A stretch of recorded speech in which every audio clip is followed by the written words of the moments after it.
Aqueles que estão conosco hoje pela primeira vez, sejam muito bem-vindos. Essa casa os acolhe com muito carinho.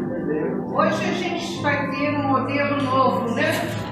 Justamente aquilo que a gente vinha falando sobre uma mesa aí, uma mesa redonda, retangular, para a gente discutir o tema que foi colocado ali, Kardec e a morte da infância. Antes de começar, eu vou fazer a leitura de uma página do livro Coragem, por Espíritos Diversos, através de Chico Xavier. O que importa? Não importa que a ventania da incompreensão nos usa o caminho, que a ignorância nos apedreje, que a injúria nos aponte ao descrédito, que a maledicência nos receba a jorros de lama, que a intriga nos envolva em sombra, que a perseguição nos golpeie, que a crítica arme inquisições para condenar-nos, que os obstáculos se multipliquem, complicando-nos a jornada, que a mudança de outrem nos relegue ao abandono, ou que as trevas conspirem incessantemente no objetivo de perder-nos. Importa, nos agasalhemos na paciência, que nos apliquemos a desculpa incondicional, que nos resguardemos na humildade, observando que só temos e conseguimos aquilo que a divina providência nos empreste ou nos permita realizar, que nos cabe responder ao mal com o bem, sejam como sejam as circunstâncias, e que devemos aceitar a verdade de que cada coração permanece no lugar em que se coloca, e que, por isso mesmo, devemos, acima de tudo, conservar a consciência tranquila, trabalhar sempre e abençoar a todos, procurando reconhecer que todos somos de Deus e todos estamos em Deus, cujas leis nos julgarão a todos, amanhã e sempre, segundo as nossas próprias obras. Emmanuel. Vamos então agora elevar os nossos pensamentos e dizer assim: Deus nosso Pai, Maria Santíssima, Jesus, companheiro de todas as horas, estamos aqui novamente à procura do conhecimento. Estamos aqui à procura do conforto, à procura de entendermos todas as razões por que aqui estamos, por nossas dores e, acima de tudo, entender que somos filhos do Pai muito amados, que possamos receber nesta noite aquilo que necessitamos. Que a espiritualidade envolva os debatedores da noite. Que esta casa se ilumine, não só conosco encarnados, mas com todos os desencarnados que porventura aqui estejam. Pedimos a permissão para dar início à reunião da noite. Que assim seja.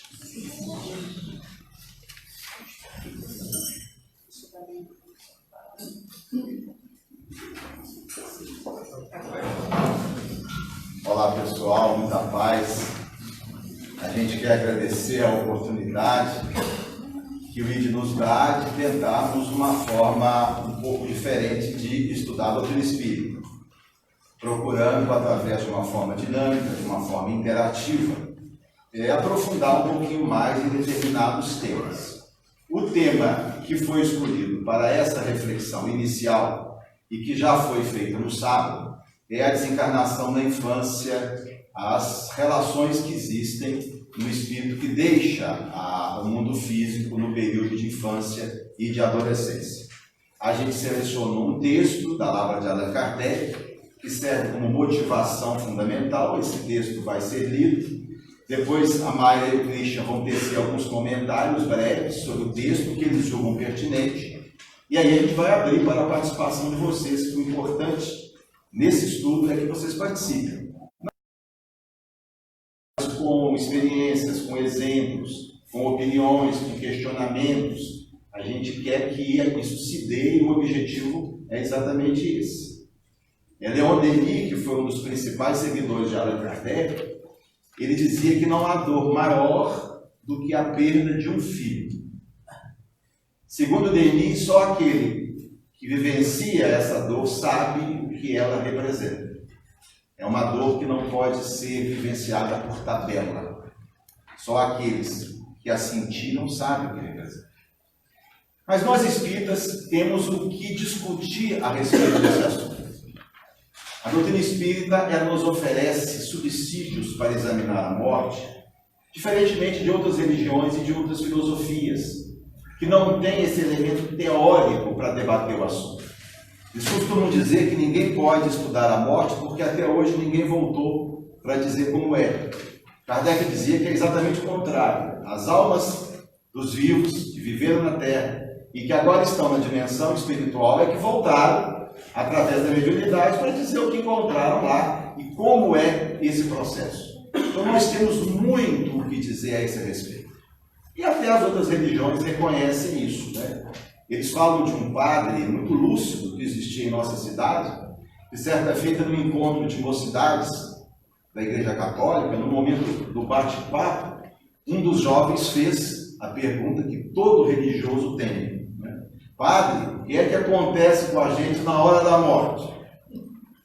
E ele então, no momento de lucidez, disse assim: nós, católicos, temos que estudar a respeito da vida.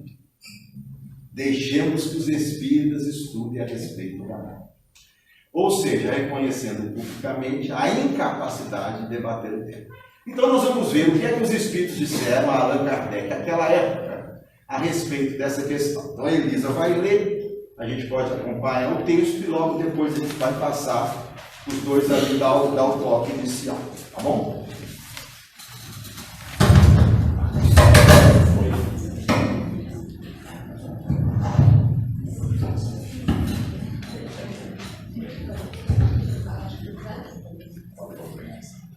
Kardec e a morte na infância.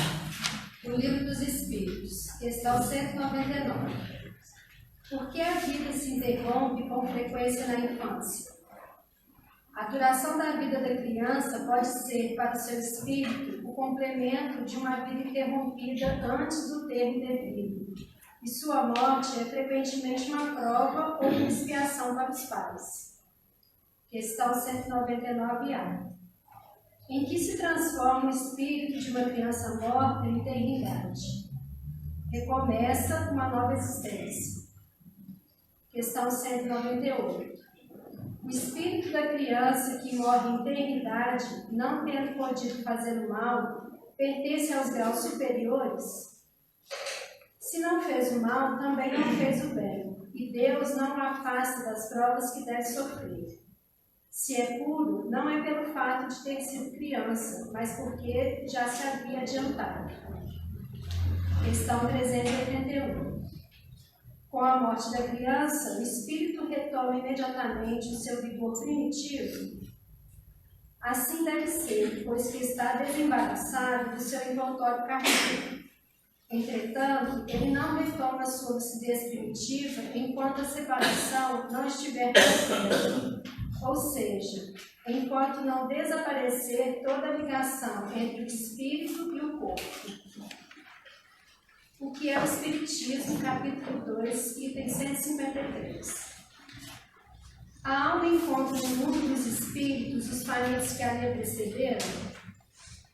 Não só os encontra, como também a outros muitos, seus conhecidos de outras existências. Geralmente, aqueles que mais a amam vêm receber a sua chegada ao mundo espiritual e ajudam-na a desprender-se dos laços terrenos.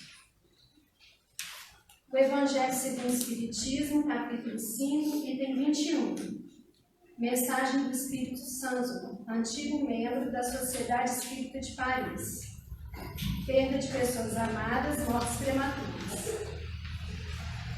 Quando a morte arrebata e leva os mais moços antes dos velhos, Nas suas famílias, vocês costumam dizer, sem restrições, que Deus não é justo, porque sacrifica um que está forte e tem grande futuro e conserva os que já viveram longos anos cheios de decepções.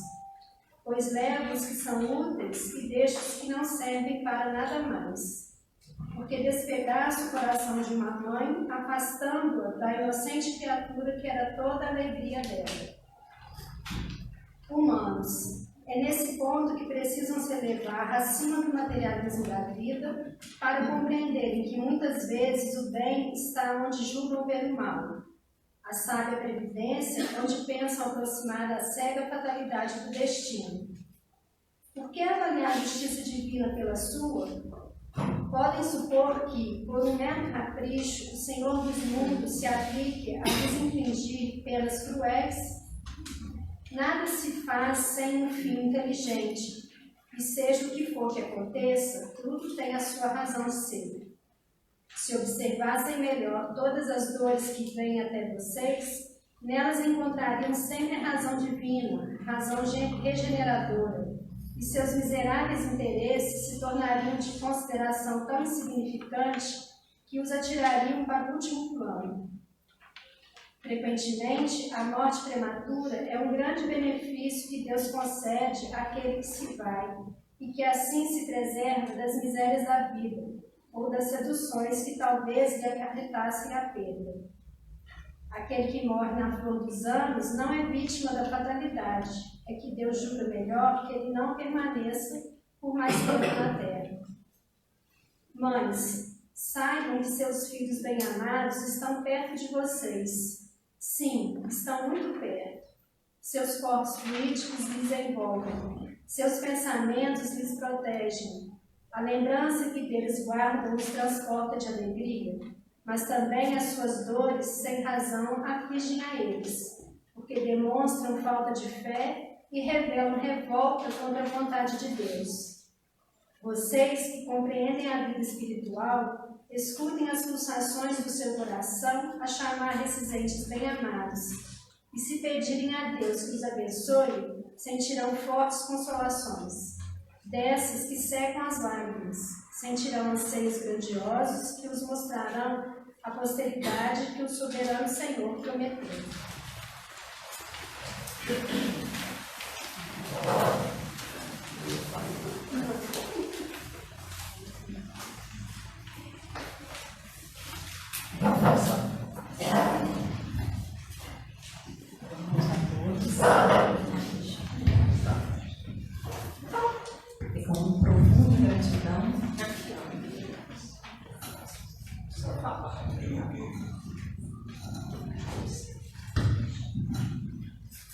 Profunda gratidão a essa casa tão acolhedora, que a gente hoje vai falar sobre esse tema que é tão delicado, não é? A perda de seres amados, sobretudo de crianças, nos comove imensamente. A perda de um filho, como o Ricardo bem disse, é a maior dor que alguém pode experimentar, porque o amor de uma mãe, de um pai, ele é considerado o maior amor que um ser pode ter por outro ser. No entanto, há uma tendência nossa, em se olhar nossa existência de uma maneira muito materialista, imediatista, apenas do ponto de vista terreno. Deste modo, se pensamos nessa unicidade da vida, ou seja, que só existe essa existência, que aqui estamos, nesse momento, nós nos desesperamos realmente ao nos depararmos com a morte de uma criança que estaria, portanto, no início desta vida e teria um caminho longo pela frente, uma jornada cheia de possibilidades, alegrando por muito tempo o ser daquela família. Mas a doutrina espírita, ela nos ensina que nós não somos espíritos criados no momento em que nascemos e que jamais nossa alma deixará de existir, mesmo depois daquilo que nós chamamos de morte, da morte do nosso corpo físico. Todos nós, sem distinção, trazemos uma história milenar conosco. A criança que desencarna deste plano terrestre, ela não é, na verdade, uma criança, ela está uma criança. Não podemos, portanto, nos esquecer da imortalidade do espírito. Graças à possibilidade da encarnação, temos, através de nossa passagem, portanto, por várias vidas, crescer enquanto seres espirituais que somos. Assim, precisamos ter em mente que aquela criança, ela é um espírito que carrega consigo uma longa história de vida, de vidas pregressas, e que muitas vezes é um espírito já desenvolvido, já amadurecido, e não um ser puro e inocente, que é o que aparenta a fragilidade da aparência dessas crianças, desses bebês, desses jovens. Na questão 379 do Livro dos Espíritos, Allan Kardec faz a pergunta: o espírito que anima o corpo de uma criança é tão desenvolvido como o de um adulto? E a resposta dos espíritos é: pode ser mais, se mais progredir. Cada encarnação e desencarnação tem uma razão de ser, e através do entendimento desse ciclo de sucessivas desencarnações e encarnações, compreendemos que o que acontece agora conosco é reflexo e consequência de nossas ações em um passado não muito distante, e que não lembramos nessa encarnação. Nós estamos, portanto, inseridos na lei de causa e efeito. Ou seja, nós colhemos hoje tudo aquilo que plantamos no passado. Jesus disse: a cada um será dado segundo as suas obras. Ou seja, seremos responsáveis por todas as atitudes infelizes perante o nosso semelhante, por cada má ação que fazemos, mas também seremos credores por todo o bem que dispensamos. Todo espírito que desencarna em tão pouco tempo de vida na Terra, tanto esses espíritos quanto seus pais, familiares, cuidadores, eles possuem um comprometimento recíproco e passam juntos por experiências que vão resgatar tudo aquilo que devem de vidas anteriores. Assim, essa dor causada pelo desencarne prematuro na infância aflige tanto os familiares quanto o próprio espírito da criança. E essa dor, ela pode significar, como a gente viu nos textos, uma oportunidade de reparação, de progresso, de reacerto. Se observada sob o ponto de vista espiritual, essas expiações ou provas são entendidas como a construção de alicerces morais para o espírito. E assim a dor daqueles que sofrem por estar nesse plano ainda, podem ser um pouco amenizados. O sofrimento dos pais e familiares não podem ser entendidos jamais como castigo ou punição. Tampouco a separação prematura daquele pequeno ser de seus entes queridos. É justamente nessa possibilidade, porque ele não permite que nenhuma má ação passe em brancas nuvens, mas também é muito misericordioso, porque ele faz com que cada erro nosso se transforme em aprendizado em nosso próprio benefício. Todo aprendizado, para que possamos evoluir enquanto seres espirituais, vem de dentro para fora. Só aprendemos vivenciando, tendo experiências nesse plano de provas e expiações, e muitas das vezes através das dores que sofremos.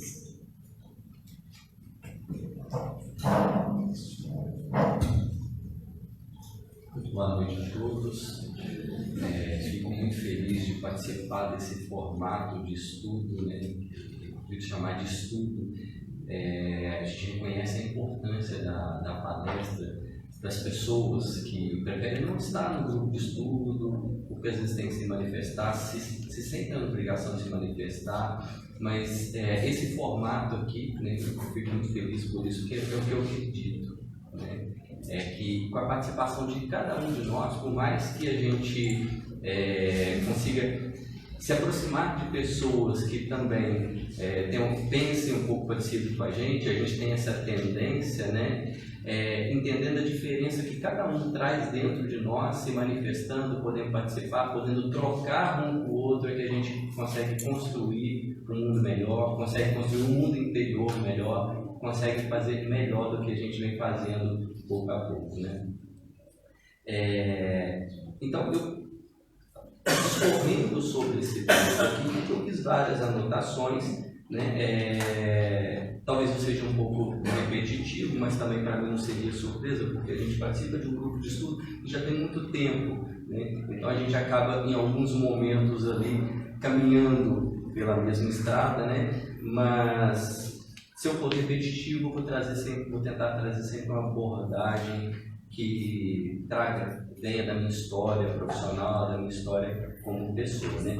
E uma das questões assim que eu notei, não vou dizer tudo que eu notei, eu acho que isso vai sendo produzido ao longo da nossa conversa aqui hoje, mas uma das questões que para mim são fundamentais é que não é possível discutir esse tipo de perda, morte na infância, se a gente não abordar a existência de outras vidas. Não seria possível compreender isso se a gente pensasse que existe apenas... Eu não conseguiria me sentir bem ao falar disso se a gente considerasse somente esta existência, né? Então, é muito bom ser espírita nesse momento, que a gente tenta, pelo menos, encontrar, não quer dizer que a gente vai ficar bem com isso, que quem sofre esse tipo de perda vai ficar bem com isso só por saber, mas já é um ponto de partida importante aí para a gente refletir a respeito, né?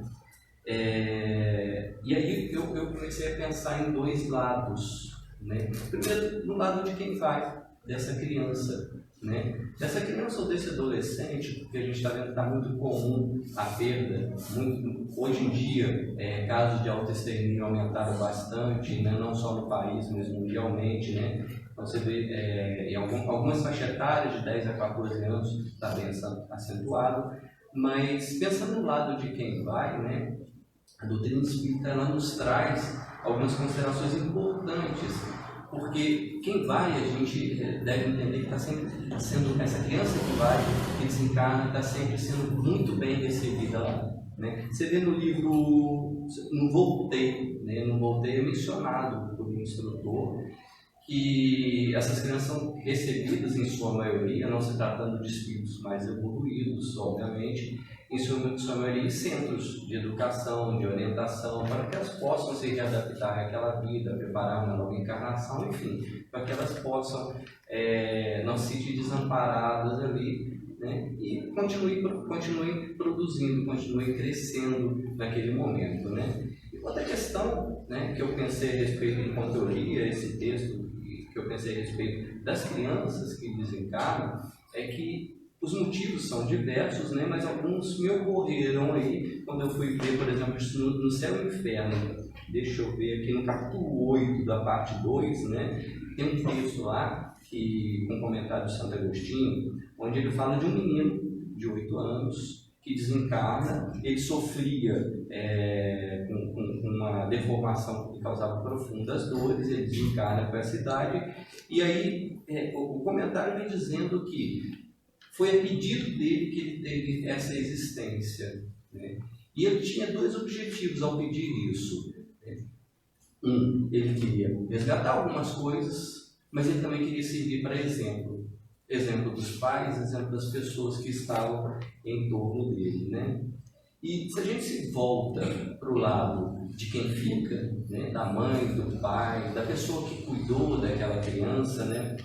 Em primeiro lugar, a gente tem que compreender que a dor é necessária, né? E eu sou psicólogo. Ao longo da minha trajetória aí como profissional, eu me deparei com casos assim, poucos casos, na verdade, né, de perdas assim, e em alguns momentos, né, a pessoa vinha esperando que eu pudesse dizer alguma coisa para consolar, e a única coisa que eu não sei o que dizer nesses momentos, né, eu só sei dar um abraço, era a única coisa que eu podia fazer, né, estar junto com a pessoa, porque essa dor ela é importante, né? Eu ouvi de mães que depois de muito tempo de ter vindo até outro filho para a vida, aquele espaço sempre ficou vazio em seu coração, né? Com o tempo vai aprendendo a lidar com isso, sim, mas sempre houve espaço daquela perda, né? E em alguns momentos até as mães dizendo que o outro filho acabava, na verdade, a presença do outro filho acabava acentuando por algum tipo de lembrança, né? Então, pensar em quem fica, para mim, é pensar não apenas em dor, na necessidade dessa dor, em aprender a lidar com essa dor e tirar alguma coisa de positivo nisso que ocorreu, né? Mas também pensar que essa pessoa precisa de muito suporte, de muito carinho, de muito amor das pessoas que estão em torno, né? Pensar em quem fica, para mim, em quem ainda não chegou no seu momento de desencarne, é pensar em carinho de quem está em volta, né? Porque às vezes um abraço vai falar muito mais do que qualquer coisa que a gente possa dizer nesse momento. Isso aqui foi só para a gente esquentar, viu, pessoal? Agora a gente quer que a coisa pegue fogo. Esse cara é muito leve, né? Colocando a coisa de uma forma bem geral, a gente pode começar a particularizar algumas situações aí e a gente quer que vocês participem. Quem vai começar?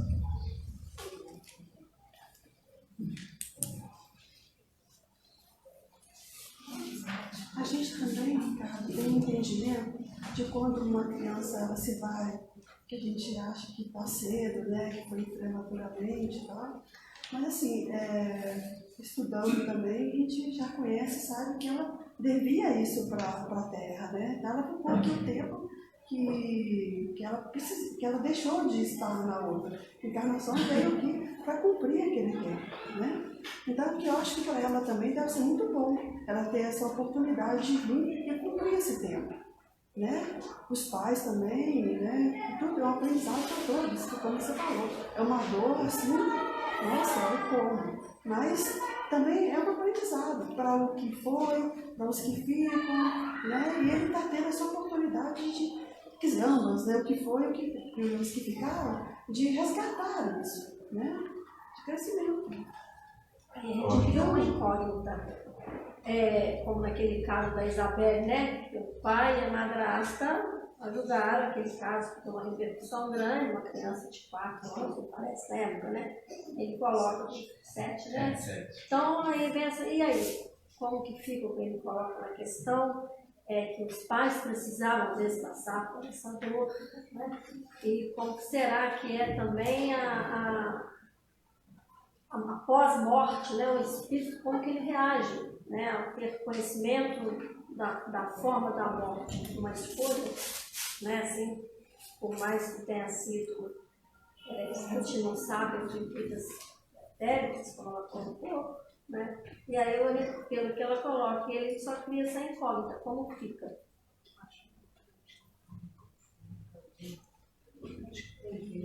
Vocês conseguiram escutar atrás? A primeira não, né? Eu vou levar o microfone, quem quiser falar, só repete pra gente, Beth. Eu vou te... a sua colocação, só para o pessoal, tá?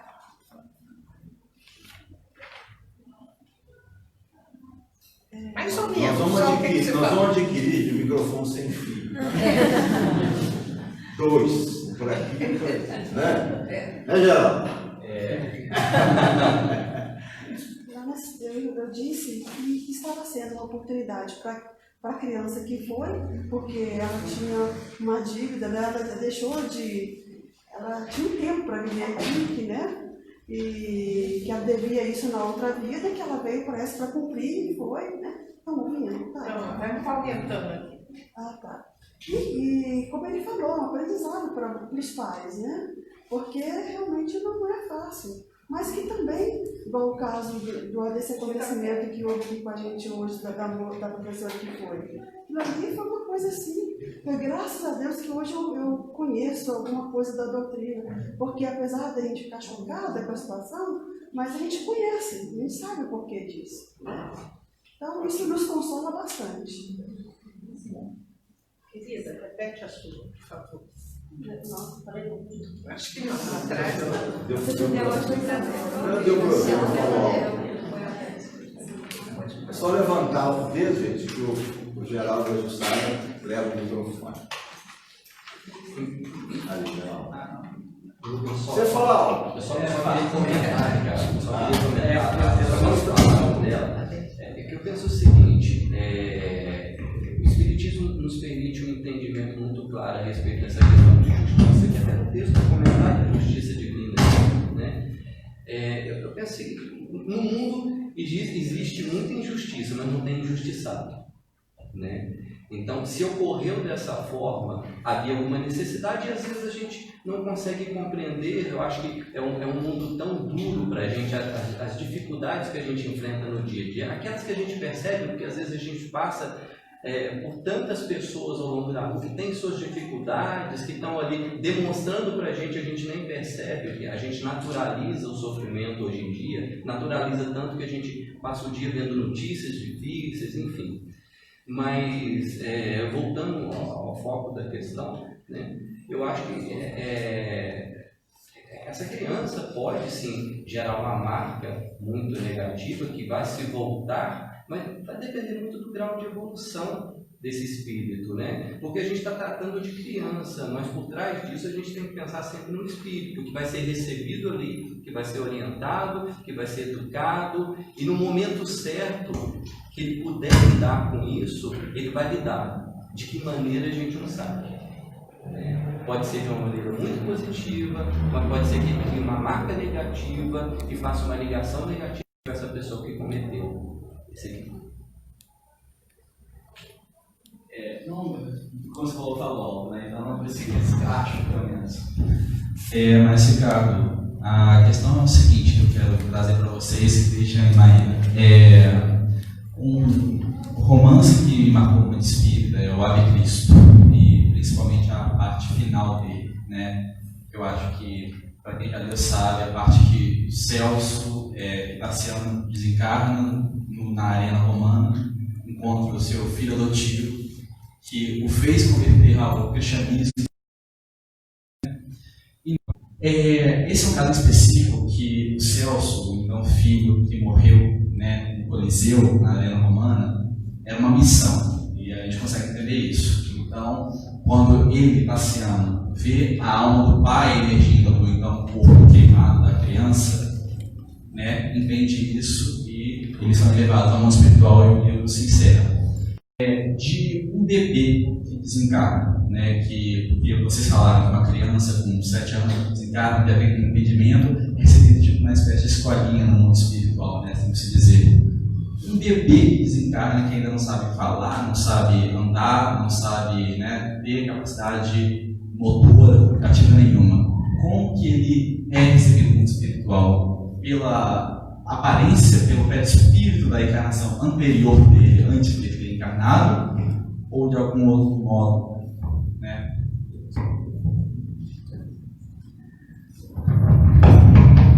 Interessante essa sua pergunta. No livro Escola no Além, uma moça chamada Cláudia Ganassi, ela desencarna através do suicídio com 18 anos. E aí, no plano espiritual, após um período, né, de temporário de amadurecimento, de desenvolvimento espiritual dela, ela vai trabalhar justamente numa dessas escolas que o Christian falou. Era uma instituição de assistência e apoio à infância. E aí ela relata que a partir do momento então, que ela começa a trabalhar como assistente nessa escola, e depois ela se eleva para ser professora de uma turminha justamente de crianças, né, desencarnadas, de bebês até 2 anos de janeiro, como eles falam, né? Então, mesmo os bebês, eles vão ser assessorados, vão ser auxiliados através dessas escolas. E como que eles se apresentam lá? É de acordo justamente com o nível de evolução moral, intelectual daquele espírito que desencarna. Daquele espírito desencarnado. Então, o espírito, aqui ele se apresenta enquanto ele ainda lá, se apresenta dessa forma até ele evoluir. Então, durante um tempo, ele vai, né, evoluindo, e aí ele pode mudar, né, de forma, enfim. Aí ele vai meio que crescendo. Exatamente, ele cresce. O aprendizado que ocorre lá é como o aprendizado que nós temos aqui, para a gente, né, progredir intelectualmente, enfim. A aparência que ele assume seria a que ele assumiria se ele estivesse encarnado, assim, ficando mais velho? Que é isso que eu senti. Eu estou olhando exatamente isso aqui que eu me recordei no livro. Eu acho que estamos no além. né? E que tem um relato de um espírito, de uma criança que desencarna, e ela diz, estou procurando o trecho aqui, para ler literalmente as palavras, se comunica com seus entes queridos através de Chico Xavier, declarando: saibam também que cresci. Isso aconteceu na medida do meu desejo de me fazer pessoa grande. Né? Eu tenho aqui um tempo que essa criança ficou ali, né, que foi recebida, mas eu acho que isso vai muito da questão moral.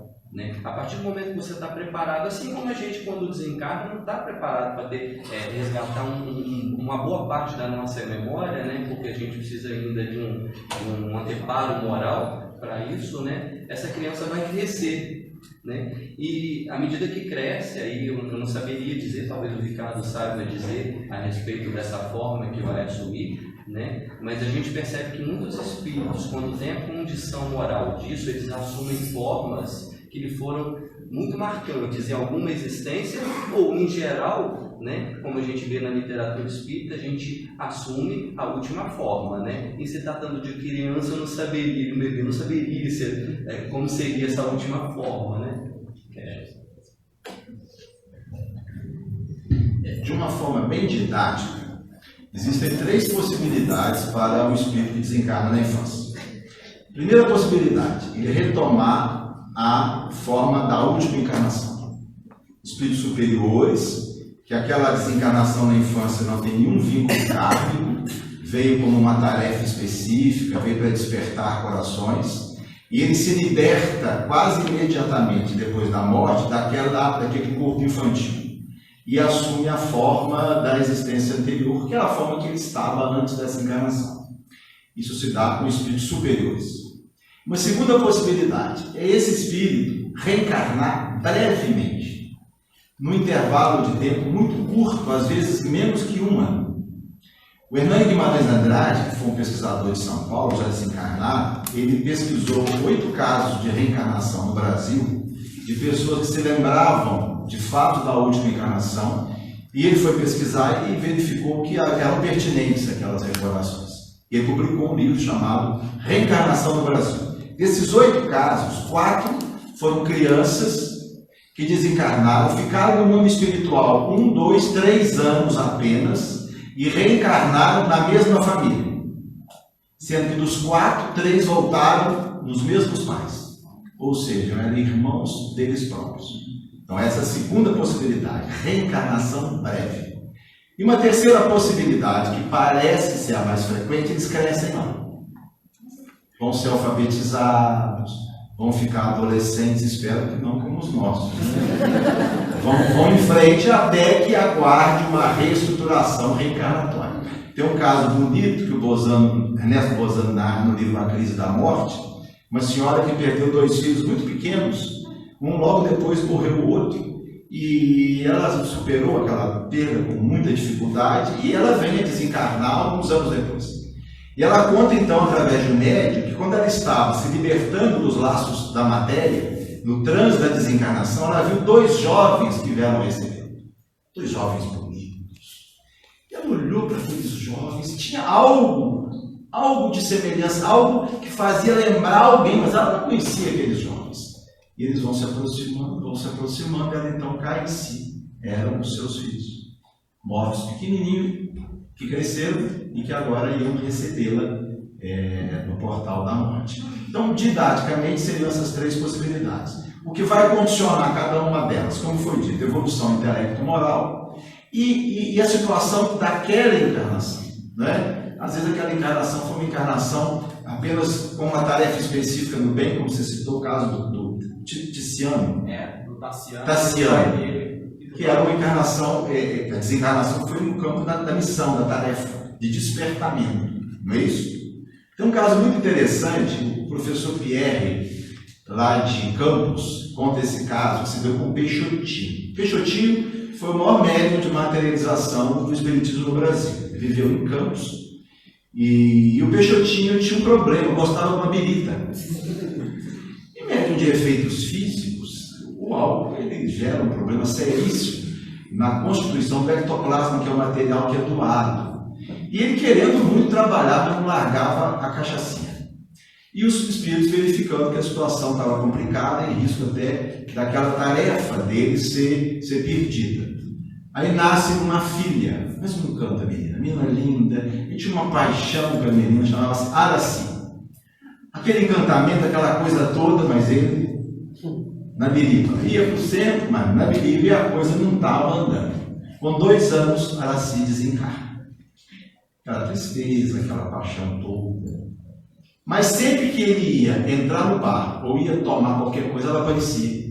Papai, não, balançava a cabecinha, fazia assim com o dedinho e ele conseguiu vencer o vício e se tornou esse médium que nós conhecemos. Depois que foi dito, Araci era um dos espíritos protetores de Peixotinho. Não tinha nenhuma encarnação programada para aquela época. Tinha um compromisso de trabalhar com ele na mediunidade. Mas temendo que aquela encarnação fosse por água abaixo, ela se submeteu a uma reencarnação breve, apenas para depois despertá-lo, através da sua presença já desencarnada. Então você vê um espírito superior que tem uma desencarnação na infância sem vínculo nenhum kármico. Porque a gente tende a achar que toda morte na infância é suicídio. Muitas vezes é, o texto diz aqui. Mas olha que Kardec não diz sempre. Kardec diz o quê? Pode ser, não fala? Pode ser no complemento, pode ser um espírito que se matou, mas nem sempre. O caso de Araci não era, o caso do Tassiano não era, né? E tem muitos outros exemplos desse sentido. Né?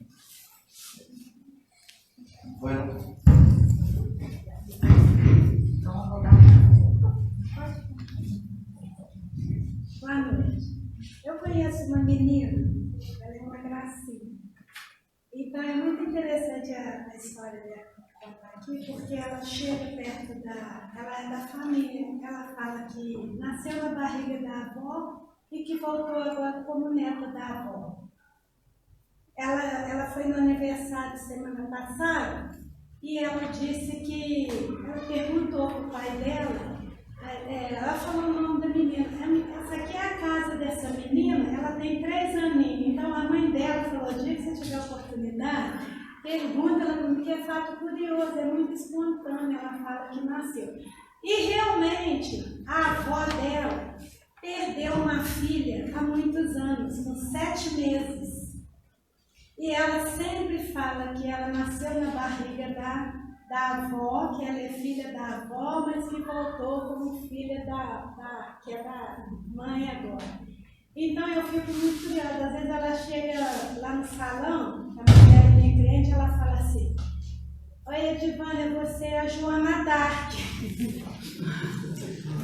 Eu até me emociono, porque ela tem 3 anos, então ela fala com tanta convicção, aí a mãe dela falou, Edivânia, vê o que... Eu falei, bom, dela ser a reencarnação da sua irmã, né, que faleceu por 7 meses, isso eu até acredito que seja. Agora, o resto que eu posso falar para a mãe dela é o seguinte, ela pode ser, ela tem 3 meses, mas diz 3 anos.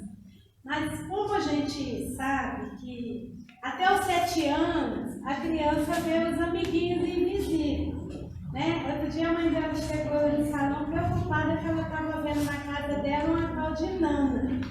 A Nana estava lá sentada no sofá e ela bateu no outro sofá, mas é uma coisa tão espontânea que não é nossa, para ela é natural.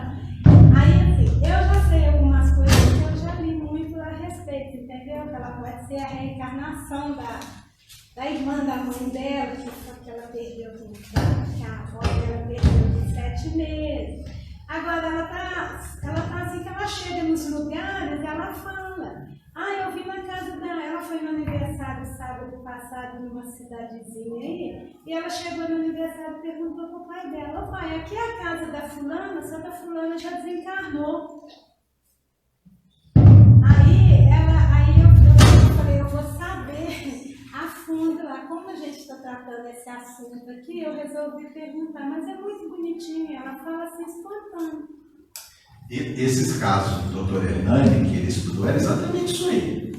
Só que a criança dava as informações e ele ia pesquisar, né? Falava o nome de um antepassado que ela não podia conhecer. Aí ele foi pesquisar para verificar e comprovou que realmente Eram recordações. Esses casos geralmente são crianças que ficaram pouco tempo no mundo espiritual. Por isso que eles se lembram. É possível ela ser a filha da avó reencarnada? Não é possível. Eu acho que Isso não é tão raro. ela fala direto, eu nasci na barriga da vovó, agora eu vim na sua, mãe. Ela fala. Muito provavelmente.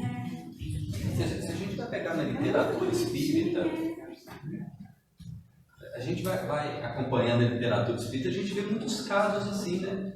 De pessoas que vão preparando o terreno para uma família renascer, porque daqui a pouquinho vai renascer para auxiliar ali, como vai nascer um neto, né? Vai ser um segundo filho, né? A gente vê que as pessoas em torno da gente, em geral, não é uma regra, mas em geral são pessoas que têm uma proximidade também nesse plano espiritual, né? Então a gente vai nascendo em diversos papéis nessas famílias, né? E eu achei interessante que eu falei com ela assim, o aniversário dela foi de Halloween, eu falei assim, eu vou de bruxa. Ela falou, não, você é a Joana Dark. Mas assim, ela nunca viu falar de Joana Dark, da onde que ela tirou a mãe dela. Eu falei, não sou não, você é a Joana Dark. Fala isso comigo, chegado, Gustavo. Mais alguém? Ou eu não? Geral.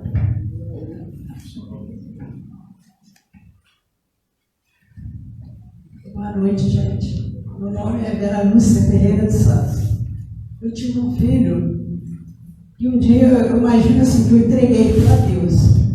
Ele veio uma criança especial e desencarnou em 2002, dia 3 de fevereiro. Então, ele para mim, ele veio já especial. Mas parecia que ele sabia tudo e não queria aprender nada. Às vezes dava um branco nele, eu imaginava assim, que ele fazia isso, que acho que ele veio tão depressa que ele não quis saber do véu de esquecimento. Que às vezes ele olhava para mim, eu me sentia culpada pelo que estava acontecendo.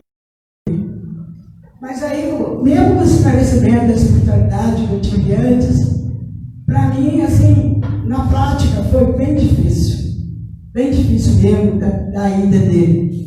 Tanto é que Deus me deu um privilégio, antes dele falecer, ele me chamou, mamãe, vem cá. Então eu pensei, gente, eu estou segurando, eu estou apegando nele, não quero deixar ele ir, porque a doença que ele estava não tinha jeito. Então eu falei, Deus, leva ele. Aí ele me chamou de novo e contou para a porta das contas que tinha 2 pessoas ali. Aí eu falei assim, meu filho, então você está partindo, quem está ali? E ele balançava a cabeça que não queria ir. Então, levaram ele para o CTI, ele só partiu 3 horas da tarde, no mesmo dia, chamando eu e a irmã dele, a Babi, e mãe, sempre mãe.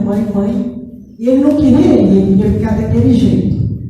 Aí então, depois da partida dele, eu continuei na espiritualidade, eu já tinha os meus esclarecimentos, passei a não ficar revoltada, a não sentir culpa. Ao deitar na cabeça após o enterro dele, foi assim uma levura, sabe? A minha cabeça estava leve. Aí eu perguntava, gente, por que eu estou feliz? Por que eu não chorei? As pessoas diziam, é dever cumprido. E onde ele estiver, ele vai estar sempre com você. E às vezes nós encontramos, sim, nos sonhos e na visita. Mas eu tive uma recaída e ele veio uma psicografia daqui do Índio mesmo. Ele falou que não ia aparecer mais nas visitas, que eu não estava com a cabeça muito boa, que ele já tinha perdoado o pai. Então, o dia que eu tiver com a cabeça boa, ele vai voltar a me fazer as visitas e conversar comigo nos sonhos. Aí, acho que eu não estou com a cabeça boa, porque ainda não apareceu, mas eu sinto ele, eu sinto a presença dele. Agora eu sei que ele está feliz. Eu tenho uma filha maravilhosa, que é uma luz para mim. Um marido que é bem difícil, mas eu entendo ele muito. Eu acho que o amor é assim. Quanto mais as pessoas precisam da gente, não podemos abandonar. E esse é meu depoimento. Muito obrigado. Bom, obrigado pelo depoimento, viu? Mais alguém? Alessandra? Eu trabalho numa UTI e recebo algumas crianças especiais partir de uma certa idade. E eu vejo, às vezes, médicos, até psicólogos com um pouco de dificuldade em conversar com os pais. Eu tenho uma menininha de 14 anos comigo, entrando com cuidados paliativos para ela, só que a mãe não entende. E não entende, assim, eu tento entender o lado dela, porque a vida inteira dessa criança, ela só viveu para essa criança, ela não fez mais nada da vida dela. Sabe, essa criança se tornou a vida dela, virou um ser só, porque tudo que ela faz. Hoje ela vai para a UTI, ela passa o dia inteiro na UTI. Então ela não aceita a partida dessa criança, E os médicos, para conversar, nunca conseguem chegar finalmente, explicar o que está acontecendo, que ela pode chegar ali a qualquer momento, aquela criança, ela acredita que vai levar a criança para casa, sabe? E a criança, assim, está numa resistência, tadinha, de partir pela mãe. Ela sabe quando a mãe chega, quando a mãe sai, sabe? Os sinais vitais dela mudam. Então, assim, é muito complicado. Assim, a criança vai, ela vai ser recebida lá. Mas para a mãe que fica, realmente, muito difícil. Realmente, esse elo é muito forte de ligação, É porque uma vida inteira, ela não fez mais nada da vida dela. Se essa criança partir, ela vai fazer o quê? E pela falta de conhecimento por parte da mãe, enfim, de criança, não sei, da imortalidade do espírito mesmo, de quão importante é o equilíbrio dela emocional, ela não sabe o mal que ela está causando, na verdade, E há muitos relatos na literatura espírita justamente dessas crianças desencarnadas que estão nessas escolas, espirituais de auxílio, que elas sentem muita saudade, elas ainda estão nesse processo da transição, e elas sentem muita saudade, e elas clamam por rever os pais, querem ver as mamães, os papais, mas elas sempre falam: eu quero vê-los felizes. Será que eles já estão felizes? Porque isso os consola, as consola, Enquanto que se elas verem os pais ainda lastimando muito, desesperados, aquilo redobra o sofrimento daquela criança e as impede de evoluir, de progredir, de viver realmente aquele seu caminho. Então, esse é o relato também. Um breve comentário a respeito. É uma ligação tão íntima, de um ser apenas, que chega, a mãe às vezes não consegue lidar com o afastamento dessa criança. Eu trabalhei um tempo num centro que atendia algumas crianças e adolescentes com algum tipo de deficiência mais severa, e eu me recordei agora, depois desse comentário, de um caso que a gente acompanhou lá no tratamento, que essa criança, à medida que foi recebendo o tratamento, ela foi melhorando, Só que a vida dessa mãe que acompanhava a criança era cuidar da criança.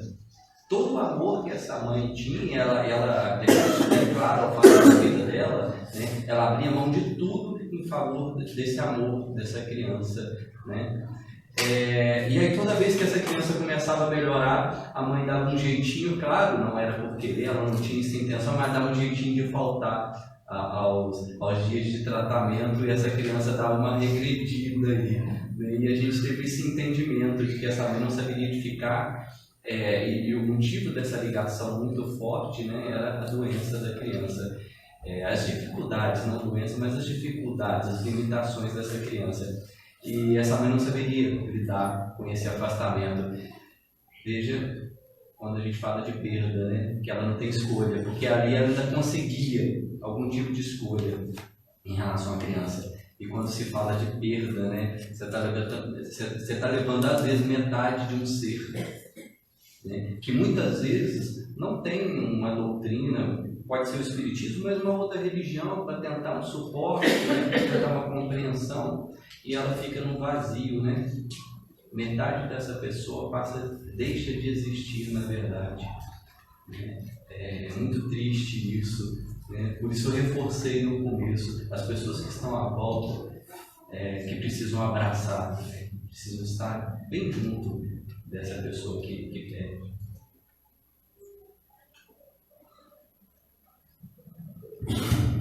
gente teria muito mais tempo se a hora não fosse tão cruel com a gente, né? São 9 horas, a gente tem que encerrar. Nós teremos uma nova oportunidade como essa em dezembro, em que a gente vai estudar a hora da morte. A morte tem hora definida, né? Só peru que morre de véspera ou não?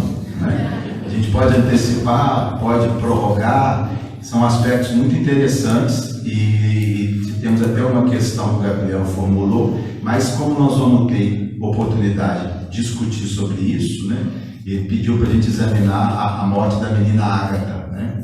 E a gente, impossível a gente examinar isso agora, e como nós vamos ter o mês que vem a possibilidade de a gente trabalhar essas mortes, assim a gente vai deixar essa reflexão para o mês que vem. Tá? A gente quer agradecer imensamente o carinho de vocês, e o mês que vem nós voltamos no seu dia certo, 12 de dezembro, e teremos no sábado também o mesmo modelo. A gente está repetindo, só muda a turma aqui, né?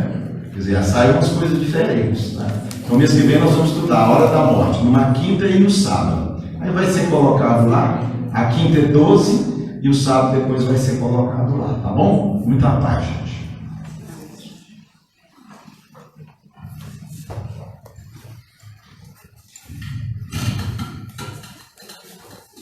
Muito proveitoso, né? Bom demais. Eu acho esse modelo assim ótimo.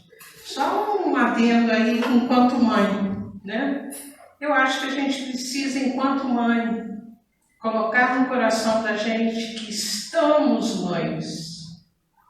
Porque os filhos às vezes saem muito cedo, né? Saem, não a perda em si, né?